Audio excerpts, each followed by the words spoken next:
మనస్ఫూర్తిగా కోరుతున్నాను. సభాయ నమః. ఈరోజు ఎంపీ యూపీ స్కూల్ కొత్తపల్లిలో రిటైర్మెంట్ కార్యక్రమంలో కర్త కర్మ క్రియ అయినటువంటి హరిమేష్ సార్ దంపతులకి ముందుగా హృదయపూర్వక నమస్కారం తెలియజేస్తూ, అలాగే పాఠశాల పనిచేస్తున్న ఉపాధ్యాయులందరికీ నమస్కారాలు. మేసార్ యొక్క అబ్బాయి అమ్మా, అల్లుడా? ఓకే. అబ్బాయికి అమ్మాయికి కూడా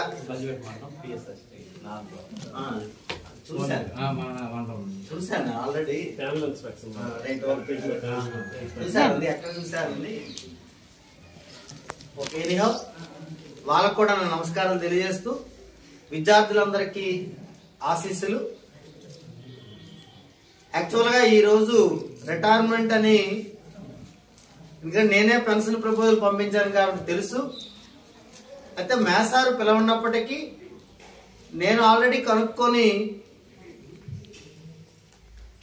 రిటైర్మెంట్ రోజు కంపల్సరిగా డ్రాయింగ్ ఆఫీసర్గా ఎవరైతే ఉన్నారో అదొక బాధ్యత. ఎంఈఓగా ఎవరున్నా సరే తన సమక్షంలో అంటే తన ఆధీనంలో రిటైర్ అవుతున్నటువంటి ఉపాధ్యాయుడిని సన్మానం చేయవలసినటువంటి బాధ్యత మండల విద్యాశాఖ అధికారికి ఉంది. సో ఆ సందర్భంలో నేను ఇక్కడికి విచ్చేస్తున్నాను. ఏదైనప్పటికీ హరిమేష్ సార్ గురించి తెలుసుకున్న తర్వాత, నేను ఈ మండలంకి వచ్చిన తర్వాతే మేసార్తో పరిచయం, మేసార్ గురించి తెలుసుకున్నాను. సో ఇట్లాంటి మంచి ఉపాధ్యాయుడు రిటైర్ అవ్వడం అనేది బాధాకరమే, మన పాఠశాలకు బాధాకరమే, విద్యా వ్యవస్థకు బాధాకరమే. కానీ మేసార్ పరంగా ఈ టెన్షన్ నుంచి విముక్తి అవుతున్న దానికి so happy retirement life sir. ఎందుకంటే ఇప్పుడు ఉన్నటువంటి పరిస్థితులు ఆ విధంగా ఉన్నాయి. ఈ 62 సంవత్సరాలు కూడా దిగ్విజయంగా తన సర్వీస్ను పూర్తి చేసుకొని ఎంతో మంది విద్యార్థుల్ని తయారు చేసి ఇటు పాఠశాలలో తన యొక్క కర్తవ్యం ఏదైతే ఉందో తూచా తప్పకుండా ఇన్ని సంవత్సరాలు కూడా ఎక్కడ ఆటంకం లేకుండా నిర్వహించనున్నారు. అదేవిధంగా ఇటు పాఠశాలలో విద్యని బోధించడంతో పాటు సమాజం యొక్క సేవ కూడా చేశారనేటట్టు కూడా నేను విన్నాను. సో ఇట్లాంటి వ్యక్తి మనకి విద్యా వ్యవస్థలో ఒక ఉపాధ్యాయుడిగా ఉండడం అనేది చాలా గర్వకారణం సార్. ఎందుకంటే మీ గురించి నేను విన్నాను. ఇంకొక మాట ఏంటంటే, అనారోగ్య కారణంగా స్టంట్ వేసుకున్న తర్వాత కూడా చాలా తక్కువ రోజులు మాత్రమే సెలవు పెట్టి మరలా విద్యా వ్యవస్థలోనే మరలా మన పాఠశాలలోనే మన విద్యార్థులకు పాఠం చెప్తే ఎంత బాగుంటుందని కనీసం మెడికల్ లీవ్ కాస్త ఉన్నటువంటి లీవ్ని పెట్టుకొని సర్వీస్ చాలా మంది ఏం చేస్తారంటే కంటిన్యూ చేస్తారు. కానీ అట్లాంటి కాకుండా సో డిఫరెంట్ సార్. మీకు హృదయపూర్వక ధన్యవాదాలు సార్. ఎందుకంటే ఉన్నవలసిన వ్యక్తే సార్ మీరు.